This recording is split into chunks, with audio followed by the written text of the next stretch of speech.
Hello मेरे प्यारे students, स्वागत है आपका।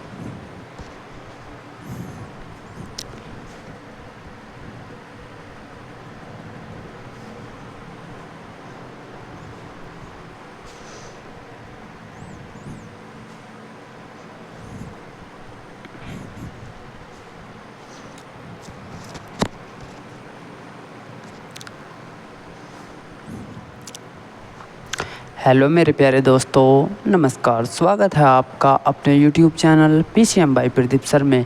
तो जैसा कि आप सभी जानते हैं, इससे पहले हमने आपको 7 चैप्टर्स पूरे प्रोवाइड करा दिए हैं। जिसने अभी तक वह चैप्टर्स नहीं देखे हैं तो आप पहले जाकर के उन चैप्टर्स को देख लीजिएगा। तो आज है हमारा चैप्टर नंबर 8, जो कि है आनुवांशिकता एवं जैव विकास। तो आज हम देखेंगे कि हमारे अंदर आनुवांशिक कैसे होते हैं और पौधों में कैसे हमारा क्या होता है, वहाँ पर जैव विकास होता है। तो देखिए, चलते हैं हम थोड़ा सा आगे। यहाँ पर हम मेंडलीफ के बारे में पढ़ेंगे। तो हम देख लेते हैं कि हम यहाँ पर क्या क्या पढ़ेंगे, ठीक है। तो देख लेंगे। तो सबसे पहले जो हम यहाँ पर समझेंगे तो वो समझेंगे, तो यहाँ पर आनुवांशिकता का परिचय पढ़ेंगे, ठीक है। तो फिर क्या पढ़ेंगे हम, तथा उनके विभिन्नताएं पढ़ेंगे। और यहाँ पर मेंडल के प्रयोग के नियमों के बारे में भी पढ़ेंगे। यहाँ पर प्रभावी एवं अप्रभावी लक्षणों के बारे में भी पढ़ेंगे। और यहाँ पर लिंग निर्धारण पढ़ेंगे। और ये संकरण के बारे में पढ़ेंगे। जैव विकास हमारा क्या होता है, इसके बारे में पढ़ेंगे। और विकास प्रमाण, प्रकृतिवाद और क्या है हमारे यहाँ पर मानव विकास, इन सभी के बारे में हम क्या करेंगे, यहाँ पर पढ़ेंगे, ठीक है। तो आप देख लीजिए और आप मेरे साथ साथ ही यहाँ पर क्या कीजिएगा, स्क्रीनशॉट लेते चलिएगा, ठीक है, ताकि मुझे यहाँ पर दोबारा कहना ना पड़े। सही। तो आइए हम चलते हैं इस स्लाइड को थोड़ा और आगे लेकर, ठीक। तो चलते हैं हम थोड़ा सा और आगे। तो ये अगर आप सभी को PDF चाहिए तो PDF के लिए यहाँ पर हमारा टेलीग्राम चैनल है PCM बाय प्रदीप सर। तो आप यहाँ पर जाकर के PDF ले सकते हैं। और हमारा इंस्टा अकाउंट ये रहेगा, फेसबुक ये रहेगा और हमारा चैनल ये रहेगा। अगर आपको व्हाट्सएप के मध्य से PDF मंगानी है तो आप इस पर मैसेज करके कर सकते हैं, ठीक है। तो चलते हैं हम थोड़ा और आगे। तो आज हम पढ़ेंगे यहाँ पर अध्याय 8, ठीक। तो यहाँ पर सबसे पहले हम उसे ही देख लेंगे, ठीक है। तो अब हम कर लेते हैं थोड़ा और जूम इन, आपको थोड़ा सही से दिखाई दे जाएगा, ठीक है। तो अब हम देख लेते हैं। तो जैसा कि आप सभी को पता भी है कि हमारे माता पिता से क्या हुई है, एक संतान हुई है जो कि हम हैं। तो उसी प्रकार जैसे कि हमारे ये पिता हो जाएंगे, ठीक, ये हमारे पिता हो जाएंगे और ये हमारे माता हो जाएंगे। इन सभी से मिलकर के क्या हुई है, एक संतान हुई है। तो आज हम उन सभी के बारे में पढ़ेंगे, ठीक है। तो देख लेते हैं। सबसे पहले तो हमारे इस चैप्टर के अंतर्गत सबसे फर्स्ट जो टॉपिक रहेगा वो रहेगा हमारा आनुवांशिकता, ठीक। तो आनुवांशिकता का परिचय। तो आइए सबसे पहले देख लेते हैं हम कि जो गुण या लक्षण क्या होते हैं, हमारे माता पिता से क्या होते हैं, संतानों को प्राप्त होते हैं। तो जो हमारे माता पिता की आदतें हैं वो हम में आ जाना, या फिर हमारे माता पिता के लक्षण हम में आ जाना, तो वही क्या कहलाता है, हमारे आनुवांशिकता कहलाता है, ठीक है। तो यहाँ पर हमारा नेक्स्ट पॉइंट हो जाएगा संतान में अपने माता पिता के समान लक्षणों का पाया जाना। ये भी क्या है, हमारा एक आनुवांशिकता का कारण है, ठीक।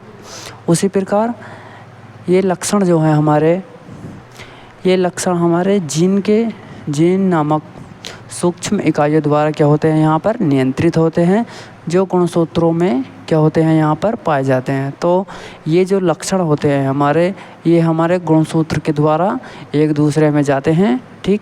तो उसी के द्वारा क्या होते हैं, हम अपने माता पिता के आधार पर ही हमारी बनावट, हमारा फेस यानी कि चेहरा और आदि क्या होते हैं, हमारे सभी होते हैं, ठीक।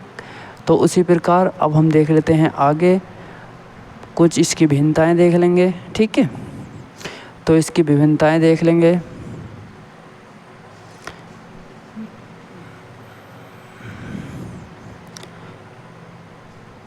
तो ये बार बार थोड़ा सा वो हो रहा है, इसे सही कर लेंगे हम। ठीक,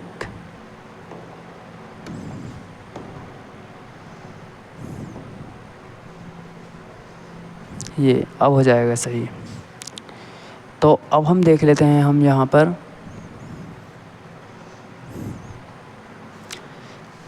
विभिन्नताएं। ठीक, तो विभिन्नताओं इसमें क्या है, हमारा एक ही प्रजाति के जीवों में कुछ लक्षणों में क्या होती है, हमारे यहाँ पर भिन्नता पाई जाती है। यह विभिन्नता के प्रकार कुछ इस प्रकार हैं। ठीक है, जैसे कि हमारा मनुष्य क्या है, एक विभिन्नता है। यह जीन के कारण होता है और यह पीढ़ी दर पीढ़ी संचारित होता रहता है। तो ठीक है, जैसे कि हमारे सबसे पहले हमारी पीढ़ी में दादा होंगे, फिर दादा के पिता, उससे भी पहले उनके भी पिता। तो यानी कि ये जो रिश्ता है ये पीढ़ी दर पीढ़ी चलता आ रहा है। ठीक, उसी प्रकार यहाँ पर एक पर्यावरण विभिन्नता है। तो जैसे कि यह एक वातावरण को प्रभावी से बनाता है। तो जैसे कि देख लेंगे, पहले इस तरह का पेड़ था, पेड़ मान लेते हैं या फिर पत्ते मान लेते हैं। ये क्या कह रहा है, ये पीढ़ी दर पीढ़ी, यानी कि जैसे कि हमारी पीढ़ी दर पीढ़ी चलती है वैसे ही क्या चलती है, पेड़ पौधों की भी पीढ़ी दर पीढ़ी चलती है। ठीक, तो जैसे कि इन्होंने एक उदाहरण भी दे रखा है, मनुष्य की ऊंचाई, रंग का वजन। ठीक, उसी प्रकार पौधों में पत्तों का आकार, ये भी क्या है, हमारे एक जीन के कारण ही होता है। जैसे कि हमारे घर पर क्या है, आम का पेड़ है, तो उस पर पत्ते, एक आम का पेड़ हो या 10 आम के पेड़ हों, सभी पर क्या रहेंगे, पत्ते एक समान रहेंगे। ये नहीं कि आम के पेड़ पर क्या है, हमारे अमरूद के पत्ते लग रहे हैं या फिर किसके पत्ते लग रहे हैं, किसी और चीज़ के पत्ते लग रहे हैं। तो यानी कि जिस चीज़ का पौधा होगा सेम उनके रिएक्शंस भी उसी तरह से होंगे। ठीक, तो ये उसी बात को कह रहा है, जैसे कि हमारा बीज का आकार हो जाएगा और फल का आकार हो जाएगा। तो जैसे कि हमारे आम किस तरह के होते हैं, तो यानी कि जैसे कि आम होते हैं हमारे, तो ठीक सभी पेड़ों पर क्या रहेंगे, एक जैसे आम रहेंगे। उसी प्रकार हमारा जानवरों की भी है, तो जानवरों की शक्ति और आकार क्या रहेगा, हमारा एक प्रकार ही रहेगा। ठीक है, तो ये उस सभी को कह रहा है और ये सभी को मिलने वाला क्या है, हमारा ये जीन है। ठीक है, तो अब हम और आगे देख लेते हैं। तो और आगे क्या है हमारे यहाँ पर, और आगे हमें बताया गया है गुणसूत्रों के बारे में। ठीक है, तो हम यहाँ के थोड़े से महत्व और देख लेते हैं। महत्व क्या है यहाँ पर, तो भिन्नता जीवों को बदलते वातावरण में क्या रहती है, यहाँ पर जीवित रहने में सहायक करती है। यह विभिन्नता विकास के आधार पर होती है। ठीक, तो यह विभिन्नता जो होती है हमारे किसके आधार पर होती है, विकास के आधार पर होती है। ठीक, तो ये उसी प्रकार को कह रहा है। तो हम देख लेते हैं हमारे ये जीन किस प्रकार काम करते हैं। ठीक है, तो यह कैसे आपस में मिलते हैं। तो सबसे पहले गुणसूत्र, तो गुणसूत्र को पढ़ेंगे हम। तो ये धागे जैसी संरचना होती है। ठीक है, तो गुणसूत्र कैसे होते हैं, यह धागे जैसी संरचना होती है जो कोशिकाओं के नाभिकों में पाए जाते हैं। ठीक, तो जैसे कि हमारे यहाँ पर गुणसूत्र देखने के लिए मिल जाएंगे। तो ये क्या है, एक्स टाइप के, ये है हमारे गुणसूत्र। ठीक है,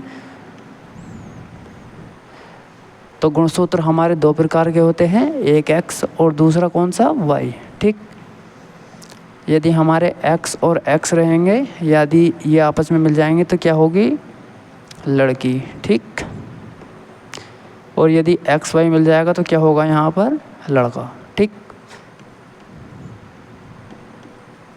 लड़का। तो ये भी क्या है, ये भी इन्हीं के सभी के क्या हैं, एक आधार हैं। तो इन्हें भी देख लेंगे हम यहाँ पर। तो उससे पहले कुछ और देख लेते हैं। ठीक,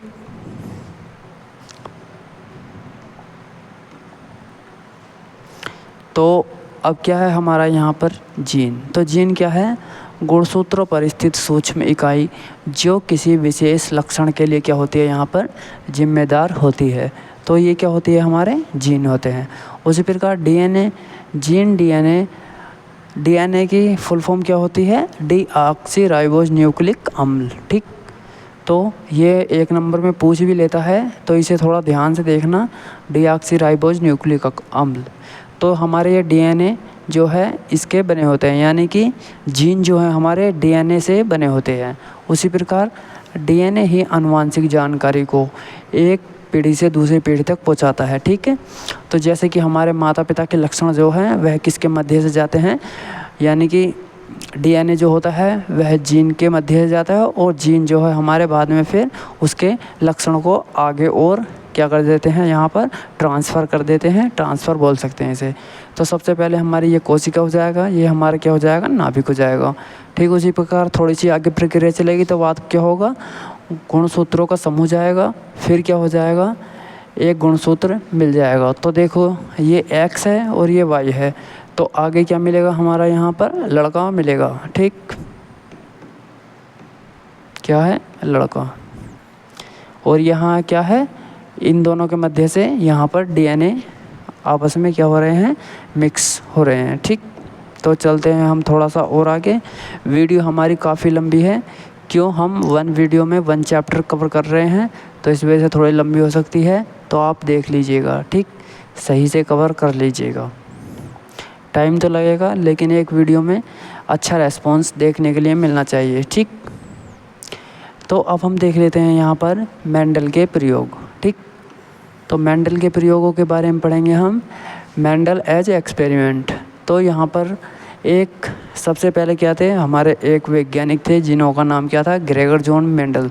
तो इन्होंने पौधों को लेकर के और माता पिता के बच्चों को लेकर के, माता पिता को लेकर के एक विचारधारणा रखी, जो कि इस प्रकार थी कि वह एक ही माता पिता के बच्चे कुछ छोटे हैं, क्या है, कुछ ज़्यादा लंबे हैं, कुछ ठीकने हैं, कुछ मोटे हैं।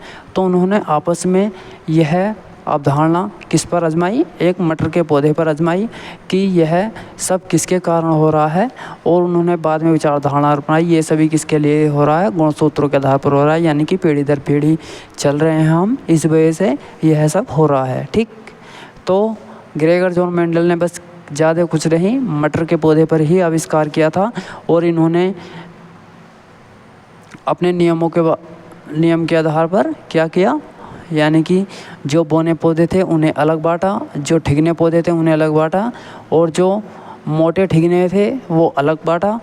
उन्हीं के आधार पर क्या किया, इन्होंने 3 से 4 श्रेणी में रख दिया। ठीक, तो उन्होंने 7 विपरीत लक्षणों पर अध्ययन किया। ठीक, तो उन्होंने इस तरह के कितने लक्षणों पर अध्ययन किया था, यहाँ पर 7 तरह के लक्षण। ठीक है, तो 7 तरह के लक्षणों पर इन्होंने काम किया था। तो मेंडल की आनुवांशिकता का जनक कहा जाता है, यानी कि मेंडल को क्या कहा जाता है, यहाँ पर आनुवांशिकी का जनक कहा जाता है, यानी कि फादर ऑफ जेनेटिक्स कहा जाता है। ठीक है, यदि आपके कोई दोस्त बंधु हो तो उसे यह वीडियो शेयर कीजिए, और यहाँ पर हमारे चैनल का नाम रहेगा PCM बाय प्रदीप सर। ठीक है, तो देख लेंगे आप सभी। तो आप पहले इसका स्क्रीनशॉट ले लीजिए, जब तक हम थोड़ा साइड हो जाते हैं।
तो आप सभी ने इसका स्क्रीनशॉट ले लिया होगा, ठीक है।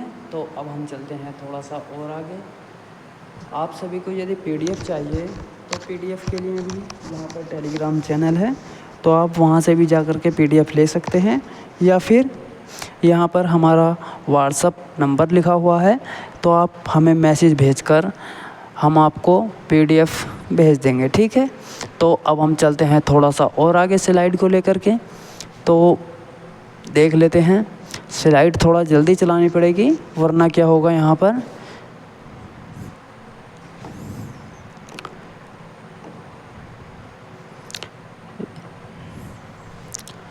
वरना जल्दी से क्या होगी, यहाँ पर कवर नहीं होगी, ठीक है।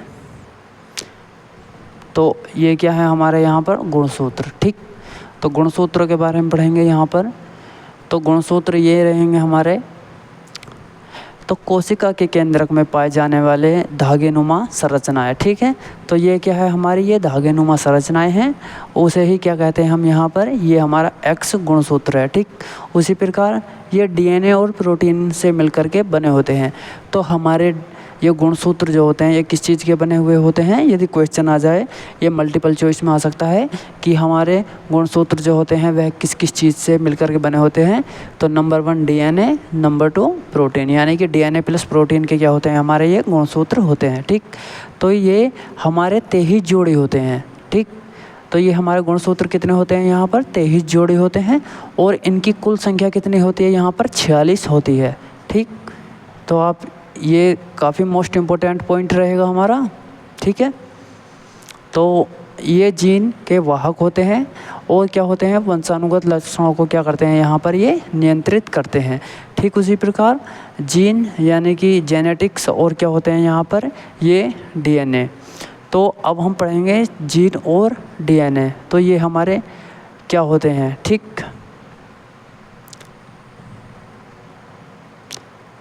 तो ये क्या है हमारी रस्सीनुमा संरचना क्या कहलाती है, ये हमारी डीएनए कहलाती है, ठीक।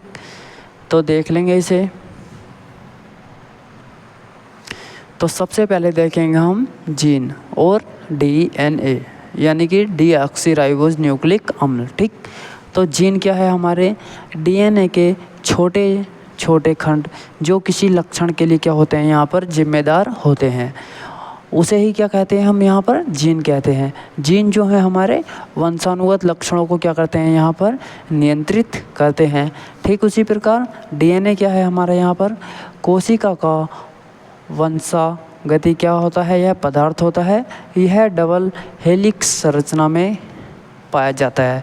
तो डबल हेलिक्स यानी कि ये इस प्रकार की कुछ संरचना में पाया जाता है, ठीक है। तो इसे ही क्या बोलते हैं हम यहाँ पर, डबल प्रकार की संरचनाएं बोलते हैं। डीएनए के 4 प्रकार न्यूक्लियोटाइड होते हैं, जैसे कि हमारे एडेनिन, थाइमिन, और क्या है साइटोसिन और गुआनिन। तो ये क्या होते हैं हमारे यहाँ पर, इसके 4 प्रकार होते हैं, ठीक। तो ये हमारे 4 प्रकार रहेंगे, ठीक। और ये क्या है हमारी शर्करा यानी कि फास्फेट रीढ़, तो जिसे हम रीढ़ की हड्डी भी बोलते हैं, ठीक। अब हम देख लेते हैं यहाँ पर साथ में क्या है, मेंडल के प्रयोगों का महत्व। तो मेंडल ने मटर के पौधों पर क्या किया, यहाँ पर प्रयोग किया, यह वंशानुगत लक्षणों के नियम दिए, ठीक। तो वह नियम किस प्रकार थे, ये नियम आज आनुवांशिकी यानी कि जेनेटिक्स की क्या है, नींव माने जाते हैं। तो यदि मल्टीपल चॉइस में आ जाए कि जेनेटिक्स की नींव किसे माना जाता है, तो वो किसे माना जाता है यहाँ पर, आनुवांशिकी को माना जाता है, ठीक। उसी प्रकार देख लेंगे हम यहाँ पर आगे। तो आगे क्या है हमारा, तो ये है मेंडल ने मटर के पौधे पर किया था, ठीक है। तो आपको ये दो है अच्छे से ध्यान रखना है कि मेंडल ने हमारा क्या किया था, कि यहाँ पर मटर के पौधे पर आविष्कार किया था। तो हमने ये 2 नियम पढ़ लिए थे, तीसरा पढ़ते हैं। तो मेंडल के प्रयोगों से हमें यह समझने में मदद मिलती है कि बच्चे अपने माता पिता के गुणसूत्रों से कैसे क्या होते हैं यहाँ पर प्राप्त होते हैं, ठीक। उसी प्रकार यहाँ पर मुख्य शब्द क्या रहेंगे, आनुवांशिकता। आनुवांशिकता क्या है, माता पिता से संतानों के गुणसूत्रों की क्या होती है यहाँ पर संरचना। उसी प्रकार विविधता, तो जीवों में पाए जाने वाले यह भेद।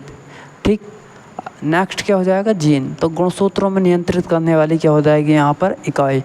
गुणसूत्र क्या है यहाँ पर, डीएनए और प्रोटीन की बनी संरचना जो क्या है हमारे जीन के वहन करती है। और यहाँ पर डीएनए क्या होता है, हमारी आनुवांशिक जानकारी रखने वाला। ठीक, तो आनुवांशिकता की जानकारी कौन रखता है, हमारा डीएनए रखता है। और जीन से क्या होते हैं, यानी कि डीएनए से क्या बनते हैं, हमारे जीन बनते हैं, यानी कि गुणसूत्र बनते हैं। ठीक है, तो हमने बीच बीच में यहाँ पर मोटिवेशनल लाइन्स भी लिखी हैं कि मेहनत आपकी सफलता की कुंजी है। लगातार अभ्यास से ही क्या है, कठिन से कठिन विषय आसान हो जाता है। आप निरंतर पढ़ें, आगे बढ़ें और अपने सपनों को क्या करें, यहाँ पर साकार करें। ठीक, तो यानी यदि आप उसी टॉपिक को, उसी चैप्टर को बार बार पढ़ेंगे तो सफलता अपने आप हो जाएगी। ठीक, तो उसी प्रकार यहाँ पर और आगे चलते हैं। तो आगे क्या है, तो आगे है हमारे प्रभावी और अप्रभावी लक्षण। ठीक, तो प्रभावी और अप्रभावी लक्षण देख लेते हैं मटर के पौधे के आधार पर।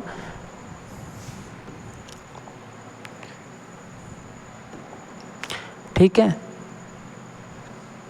तो इन्होंने इन पौधों को जो है पीढ़ी दर पीढ़ी के आधार पर रखा। तो यानी कि जो कि हमारी F1 पीढ़ी है, तो क्या है हमारे F1 पीढ़ी पे यानी कि सभी के गुण जो है वह समान से रहे। तो यानी कि जैसे कि हमारे माता और एक क्या मान सकते हैं हम, पिता। तो यहाँ पर क्या है, यदि हमारे माता इस तरह की हैं और पिता इस तरह के हैं, तो हमारे जो गुण मिलने वाले हैं तो वह किस प्रकार मिलने वाले हैं, माता के प्रकार के ही मिलने वाले हैं। तो मिलेंगे गुणसूत्र दोनों के आधार पर ही, लेकिन ज़्यादा जो मैच करा है वो माता के आधार पर ही करा है। उसी प्रकार थोड़ा सा आगे चलेंगे तो आगे दिखाएंगे हम किस प्रकार।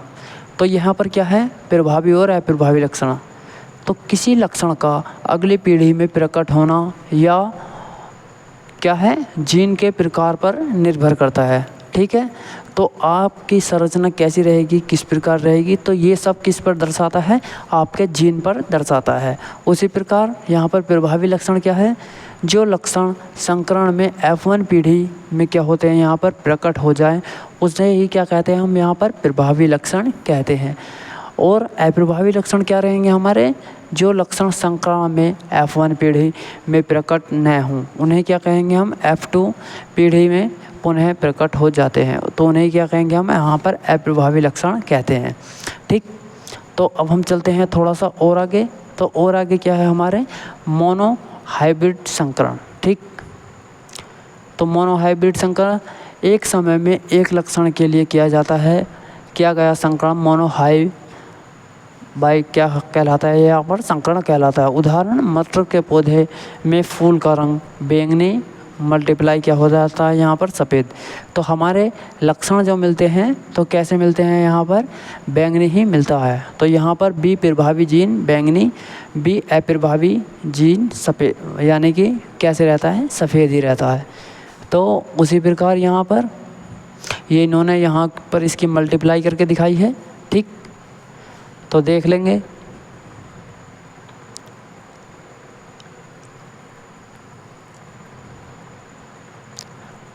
अब है हमारा हाइब्रिड संकरण। ठीक, एक समय में दो लक्षणों के लिए किया गया संकरण हाइब्रिड क्या है, संकरण कहलाता है। ठीक, जैसे कि मटर के पौधे में बीज का आकार गोल या फिर सिकुड़ा हुआ और रंग पीला क्या है हमारा, हरा रहता है। उसी प्रकार यहाँ पर F2 पीढ़ी में लक्षणों का अनुपात क्या है हमारा, तो यहाँ पर देख लेते हैं सबसे पहले हम। तो हमारे यहाँ पर क्या है, दो लक्षणों में किया गया है। तो पहला लक्षण कौन सा है हमारे यहाँ पर, X, यानी कि एक को क्या मान लेते हैं हम, कैपिटल R मान लेते हैं और दूसरे को स्मॉल r, फिर कैपिटल Y और स्मॉल i, यानी कि ये दो लक्षण एक रहेंगे, ये दो लक्षण क्या रहेंगे हमारे, एक रहेंगे। ठीक, उसी प्रकार जैसे कि हमारा यहाँ पर XY और यहाँ पर यानी कि RY, फिर दूसरा क्या रहेगा हमारा RY। ठीक, उसी प्रकार RY और RY, तो यहाँ पर कैपिटल स्मॉल का चल रहा है। तो यदि हम उन दोनों की आपस में करेंगे तो यहाँ पर क्या हो रहा है, इनकी आपस में करेंगे तो डबल आर डबल वाई, ठीक। और हम अब इसकी और किसकी करें, इसकी और इसकी करेंगे तो डबल आर यहाँ पर रहेगा और ये स्मॉल आई ऐसी आ जाएगी, ठीक। अब हम किसकी करेंगे, इसकी और इसकी करेंगे तो यहाँ पर आ जाएगा, ठीक। उसी प्रकार हो जाएगा ये, ठीक है। तो आप आगे देख लीजिएगा। अब आगे हम देख लेते हैं लिंग निर्धारण मानव में।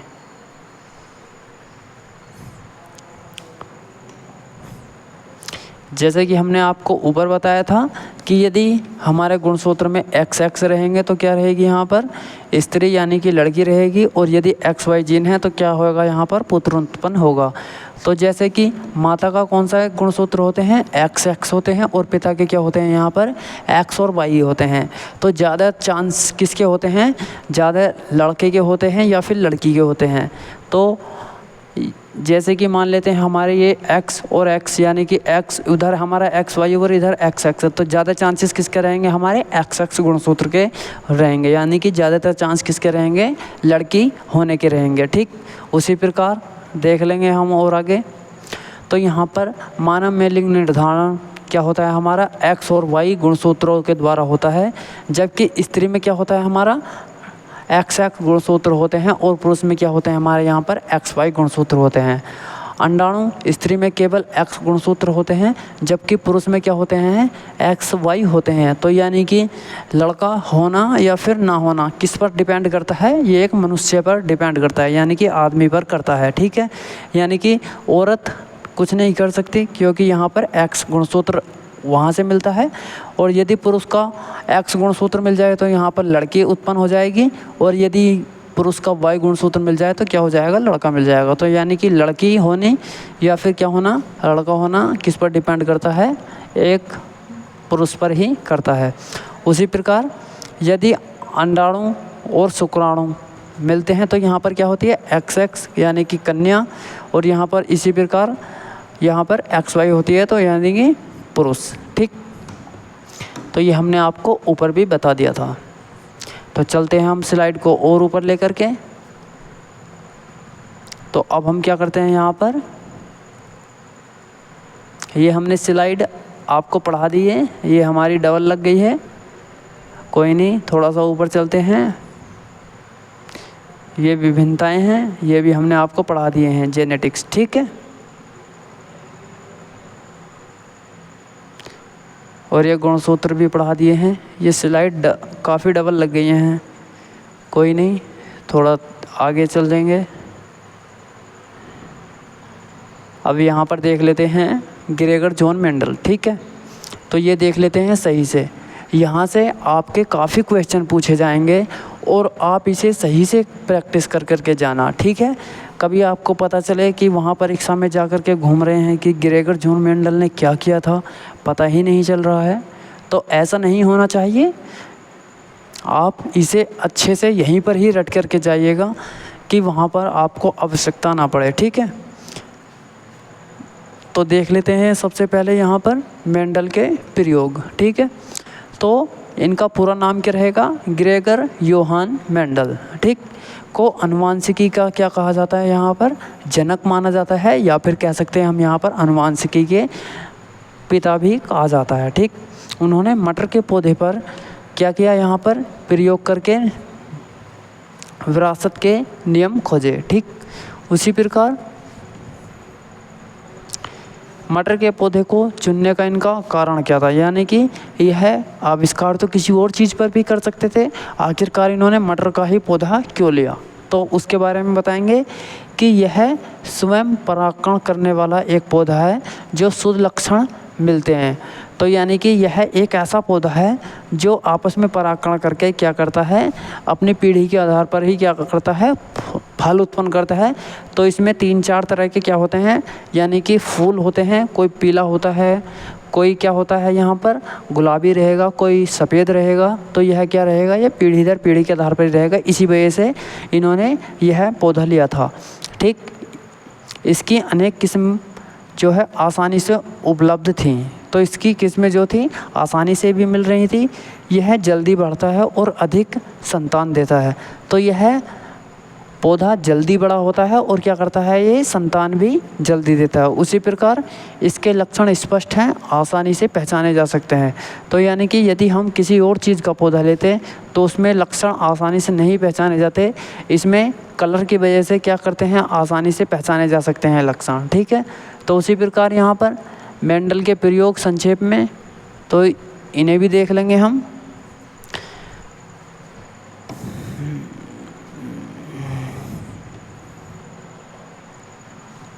तो मेंडल के प्रयोग, तो यहाँ पर मेंडल ने मटर के पौधे पर क्या किया, उसे लिया और यहाँ पर क्या है, हमारे शुद्ध लक्षण वाले पौधों को आपस में क्रॉस परागण कराया। तो इन्होंने क्या कराया, एक परागण कराया। तो जैसे कि हम आपको करा देते हैं कि यदि हमारा ये मान लो फीमेल हो जाएगी,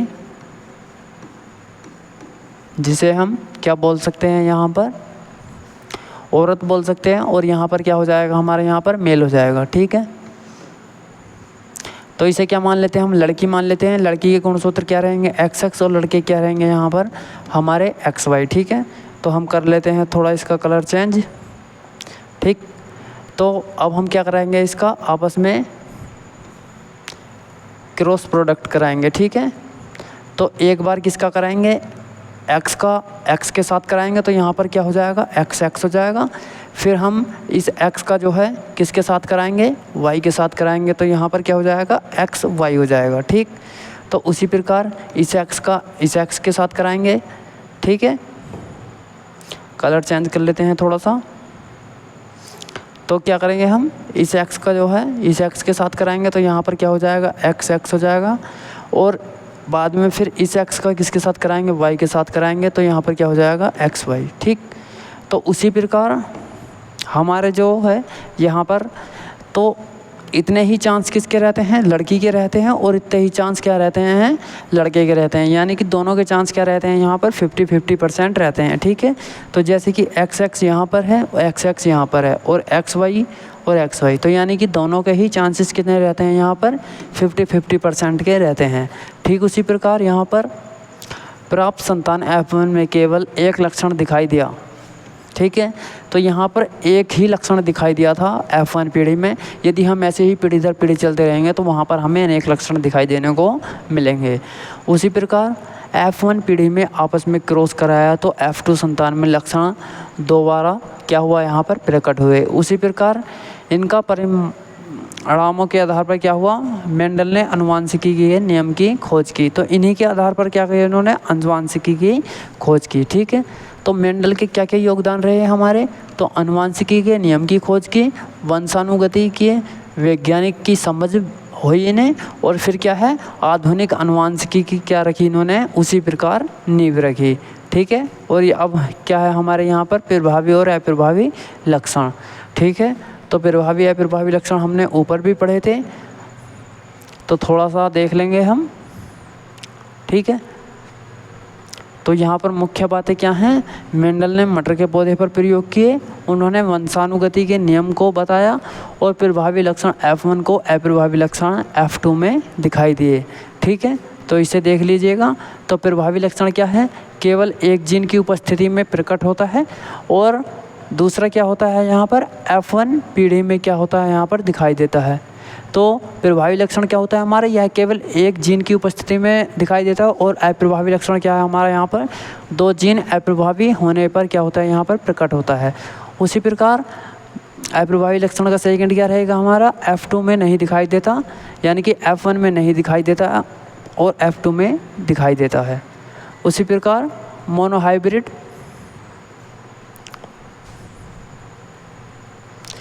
चलेंगे हम थोड़ा सा और आगे। तो ये क्या है हमारे, ये हमारे मेंडल साहब हैं।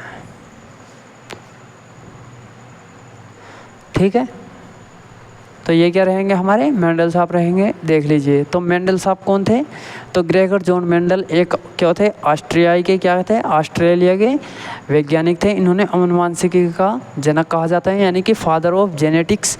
इन्होंने मटर के पौधे पर प्रयोग किया, आनुवंशिकी के क्या किए, नियम की खोज की। ठीक है, तो इनके जन्म से कोई वो नहीं आएगा, खाली इनके प्रयोग के आधार पर ही आएगा, ठीक है, जो भी क्वेश्चन आएगा। तो मटर के पौधे को चुनाव क्यों, ये हमने अभी आपको बताया भी था कि मटर के पौधे आसानी से उगाया जा सकता है और इसकी क्या होती है, यह जल्दी बड़ा हो जाता है और इसमें क्या होते हैं, अधिक लक्षण दिखाई देते हैं, जैसे कि आपको यहाँ पर दिखाई दे रहे होंगे। तो ये इन्होंने अपने लक्षणों के आधार पर क्या बनाई, यहाँ पर एक तालिका बनाई है, उसे देख लेंगे।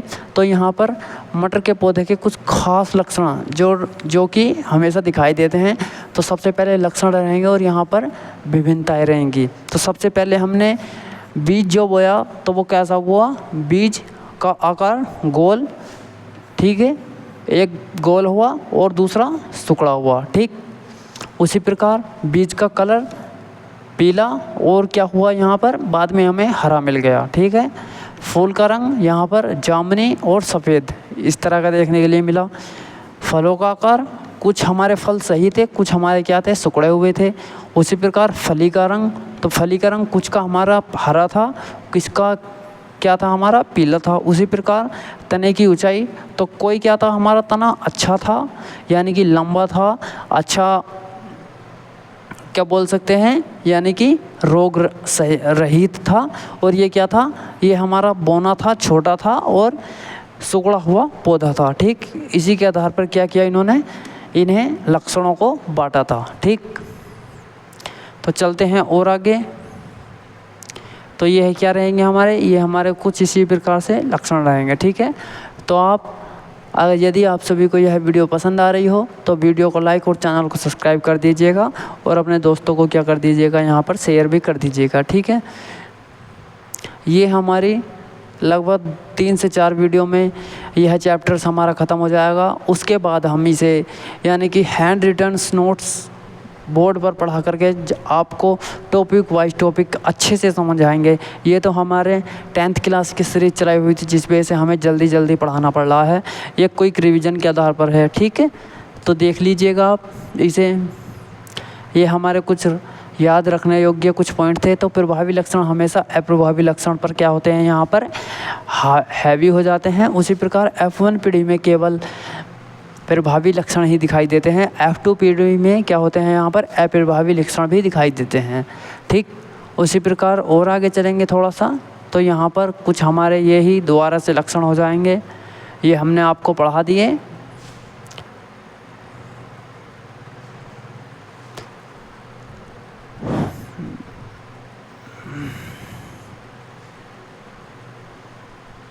ये हमारा क्या रहेगा, यहाँ पर लिंग निर्धारण रहेगा, जैसे कि हमने अभी आपको ये वाला सर्किल बताया था, ठीक है,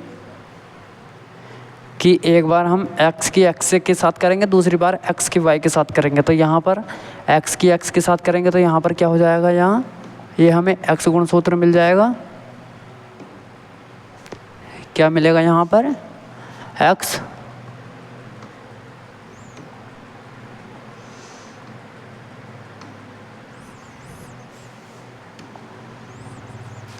तो यहाँ पर x के साथ करेंगे तो यहाँ पर क्या मिलेगा, x मिलेगा। x का y के साथ करेंगे तो xy मिलेगा। और फिर क्या करेंगे हम यहाँ पर x का इसके साथ करेंगे तो यहाँ पर क्या हो जाएगा, हमें x मिलेगा। और एक इन्होंने कहाँ पर कर दिया, तो यानी कि एक बार x का y के साथ करेंगे तो भी हमें यही मिलेगा और दूसरी बार हमें इन्होंने एक x यहाँ पर नहीं लिखा, ठीक है। तो क्यों, स्त्री का ये रहता है और पुरुष का क्या रहता है, ये रहता है। तो जैसे कि इन्होंने ऊपर तो दिखा रखा है, नीचे नहीं दिखाया, तो यहाँ पर एक बार और होगा, ठीक है। तो फिर से क्या हो जाएगा, यहाँ पर XY हो जाएगा, ठीक। तो कोई बात नहीं, टाइपिंग मिस्टेक हो जाती है, इतना करने के बाद भी कुछ ना कुछ छूट ही जाता है, ठीक है। तो आप खुद से भी देख लीजिए, आप अच्छे से समझा रहे हैं। तो जैसे कि हमने आप सभी को बताया था कि हमारे यहाँ पर जब हम कराते हैं तो हमारे 50% चांस किसके रहते हैं, लड़की के रहते हैं, और 50% ही चांस किसके रहते हैं, लड़के के रहते हैं, ठीक है। तो यहाँ पर 50% संभावना दोनों की रहती है, ठीक है। तो उसी प्रकार चल लेंगे हम और आगे। तो ये क्या है, हमारी एक छोटी सी दुनिया है, ठीक है।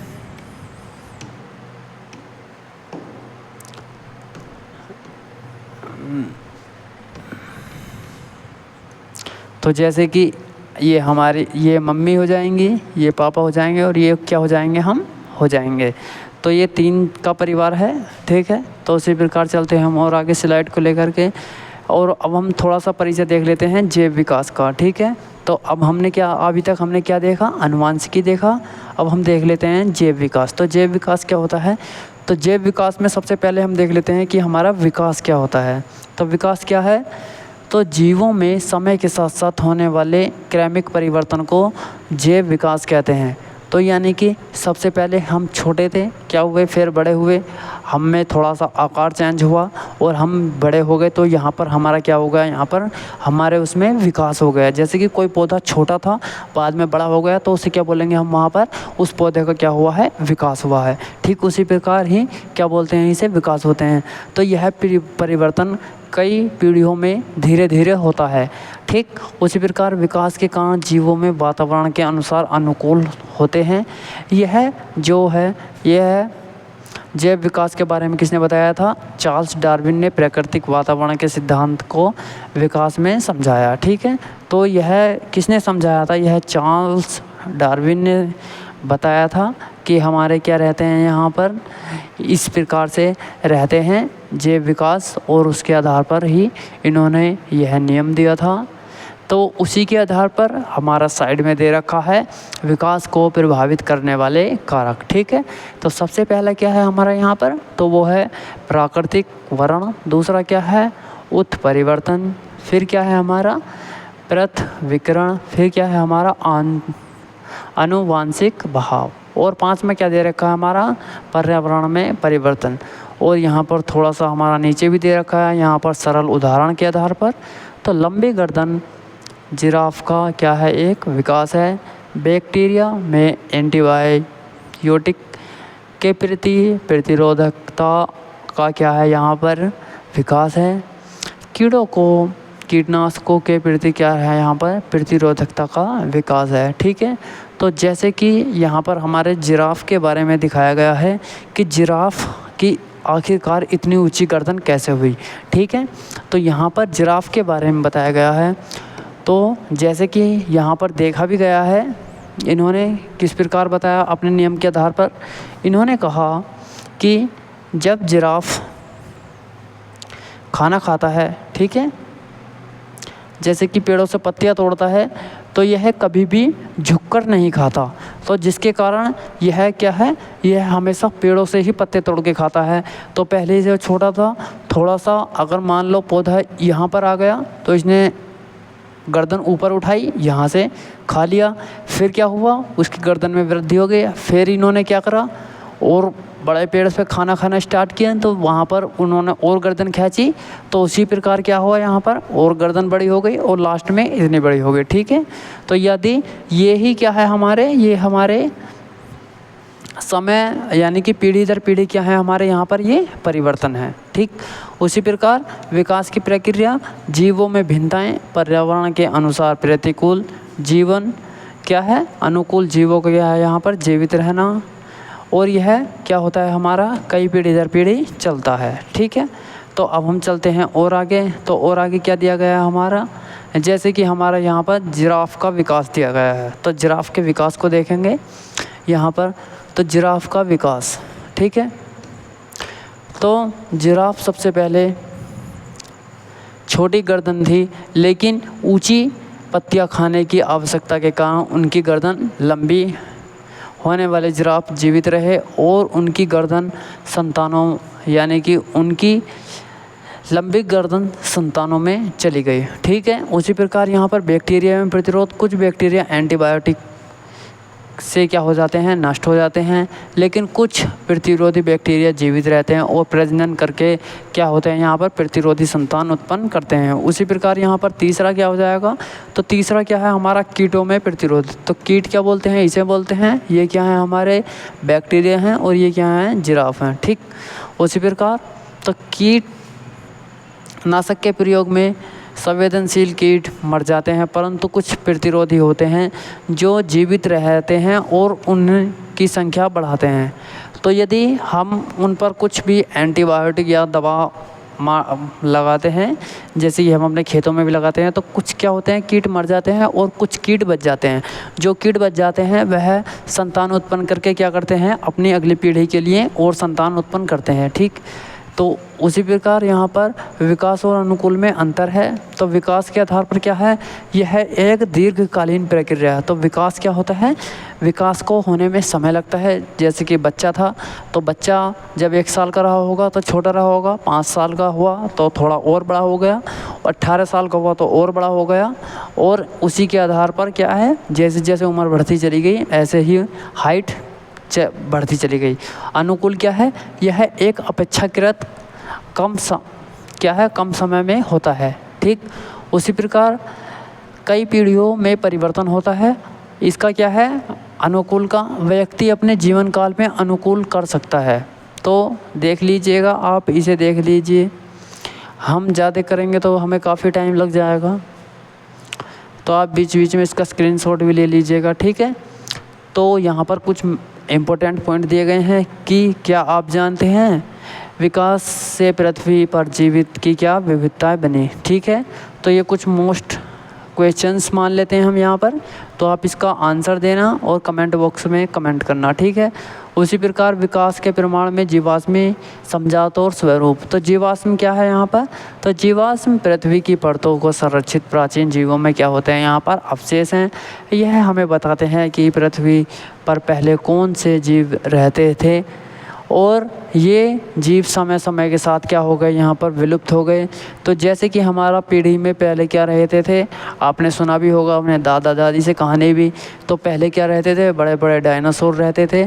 तो हमारी पृथ्वी उथल पुथल हो गई, जिससे क्या हुआ, वह मर गए। तो उनके क्या होते हैं, अवशेष हमें अब तक में मिलते हैं, जो कि हम किस में पढ़ते हैं, हिस्ट्री में पढ़ते हैं। ठीक है, तो जैसे कि यहाँ पर कुछ दिखाया भी गया है, जीवाश्म बनने की क्या होती है यहाँ पर प्रक्रिया।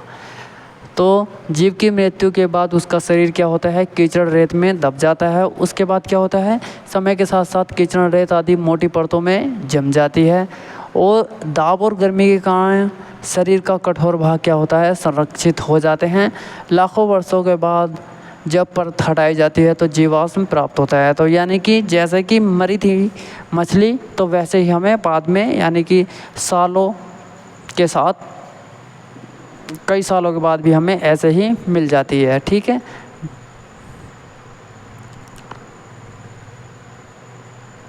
अब क्या है हमारे यहाँ पर प्राकृतिक आवरण। ठीक, तो हमारी वीडियो यह काफ़ी लंबी हो जाएगी। इस चैप्टर को हम 2 पार्ट में डिवाइड कर देंगे। ठीक है, तो एक पार्ट हम आज पढ़ा देंगे और एक पार्ट हम आपको कल तक प्रोवाइड करा देंगे। ठीक है, तो आप वहाँ से भी देख लीजिएगा। तो आज हम इस टॉपिक को और पढ़ाएंगे, उसके बाद हम अपने वीडियो को समाप्त करेंगे। ठीक है, तो इसे देख लेते हैं हम।